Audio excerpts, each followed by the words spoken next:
Mga kabro, first bird na tayo. Time check. Ano to? 8:29. Ayan na siya.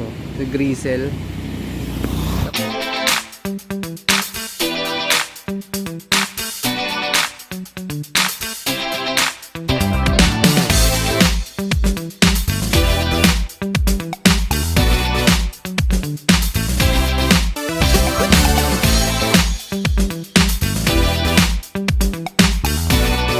Magandang gabi mga kabrudo. Ngayon nga ay Sabado.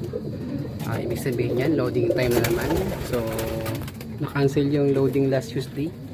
So, ngayon nga is matutuloy na. Ang bato is na Bukawi, Bulacan. So, meron na nga natin 4 na warriors. Ito tos. So, ito nga no, yung nasalita natin si Grizzle. Kapatid nila 10-10-10. Then, si 105. Saan si 105? Ayun si 105 sa pugad niya. Si 105. Si Putipak. Ayun si Putipak ng mabulubo.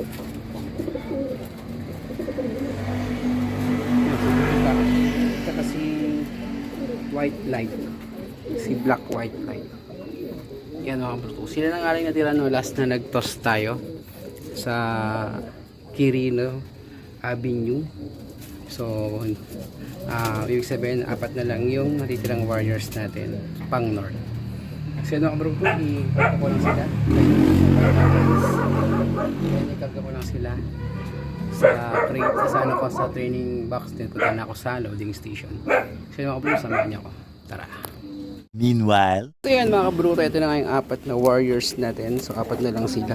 May isang hen tayo, si Putipak. Then si White Light, si Grizzle at si 105. 4 na lang sila. Sa mga bro, dalhin natin sila sa loading station. Samahan niya pa rin ako. Tara. So yan mga bro, ito na yung ating 4 na magigiting na warriors. So hatid ko na sila sa loading station. Yan. 4 na lang sila mga bro. Nag-start tayo ng 10. So first training day na makauwi 7. Then dun sa third training day umuwi naman si Danda, so naging 8 uli sila. Tapos nawala uli si Danda, tapos umuwi naman si 105. So 8 uli siya sa last toss, kaya lang ngayon 4 na lang. So yung hindi nakauwi last time 3 hen. So ngayon natitira sa atin 1 hen, 3 hakak. Siya nabangan sila bukas mga kabro, samahan niyo lang ako. Tara. early the next morning. Good morning mga kabro. Today nga is Sunday morning. July, anong July pa ngayon? 28, 2024. So yun nga yung release ng ating mga ibon na binitawan kaninang umaga sa Bukawi, Bulacan. So that's 55, I think 57 kilometers away sa loob natin. So aabangan sila mga kabro. Time check is 6:55. So ang uwian nila pag mga 1-2 speed is 7-11 mga ganun. Para may pa tayo magkaabang. Kapag vitamins ko muna mga inakay natin. Yan mga kabro. Tapos palitan ko yung mga pugad nila na nabasa. Ano? Papalitan natin yung mga buhangin ng mga pugad nila. Kasi mga kabro, samahan nyo sa pagkaabang mga pugad ko namin. Bandang 7:10 mag-aabang na tayo sa labas. Pero for now, vitamins na muna tayo. Kasi samahan nyo mga bro. Eventually,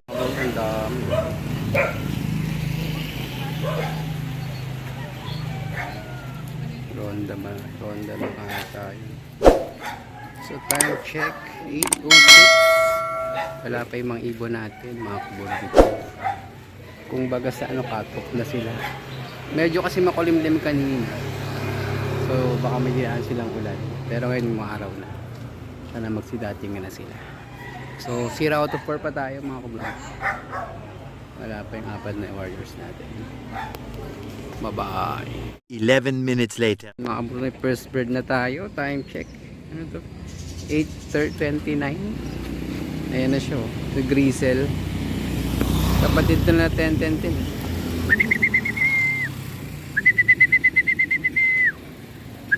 Parang ano yung pakpak niya? Bawas, no? Naglag.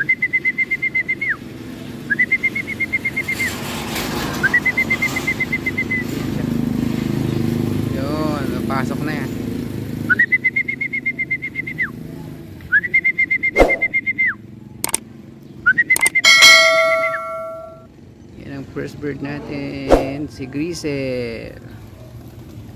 Yan.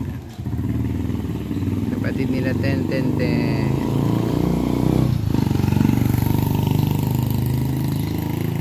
Pasok na siya. Check natin siya mamaya. 1 hour later. Ito may dumapo. Sino kaya to?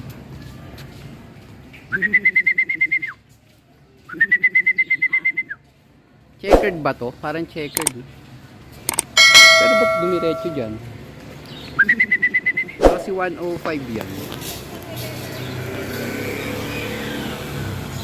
Ayan, sana ibon nga natin to. Isa pala kasi nakakawin. Yan, abangan kaya nakaburo ko to. Tingnan natin kung atin yan. Abangan natin kung mababasa natin. 1 minute 37 seconds later. Yan mga kaburo ko to. Update lang tayo sa ating training. So, time check, it's 9:45 na. So, kailangan natin umalis sa lot kasi natin asikasuhin. So far, 1 out of 4 pa lang tayo. So, ito nga yung mayroon si Grisel na kapatid nila 10-10-10 at 105. So, inaantay pa natin, 10-10-10 at 75. Inaantay pa natin sila 105. Tapos si Putipak at si Black White Light. So, tatlo pa yung inaantay natin mga kaburukutu. So, yun. Hindi ko na sila maantay ngayon kasi kailangan ko nang umalis. Pero papabangon ko na sa kay ate, then papa-update tayo. Then, i-update ko pa rin kayo mga kaburukutu kung sino pa yung mga uuwi sa mga warriors natin. So, yun mga kaburukutu, salamat sa pagsama sa akin sa pag-aabang ngayon. So, antayin nyo ng update natin. Bye-bye! Tomorrow for sure. Magandang gabi mga kaburukutu. Mag-update lang tayo dun sa ating Bukawi, Bulacan toss. So yung malis nga tayo dito sa loob ng Sunday, isa pa lang yung umuwi, no? Pero good news mga kaburukutu kasi 4 out of 4 tayo sa toss natin. So ito nga yung huling umuwi mga kaburukutu. Yan, si 105 nga yung sing-sing niya, ang dungis. Oh. Ibig sabihin niyan mga kaburukutu, nagbukid siya. Tumukod siya mga kaburukutu. Ito pa yung mga ibang umuwi mga kaburukutu. Ayan, si White Light. Tapos ito si Putipak. Yan, yung tatlong umuwi. Yung unang-unang umuwi si Grisel. Yung si Grisel. Siya yung unang-unang umuwi mga kaburukutu. Kapatid nila 10-10-10 at nila 105. So ibig sabihin mga kaburukutu, sa next na training is meron pa tayong 4 na ibon na isasakay sa truck. So yan mga kaburukutu, samahan nyo ako ulit sa next toss natin. So dito na tapos yung video natin. Salamat. Bye-bye.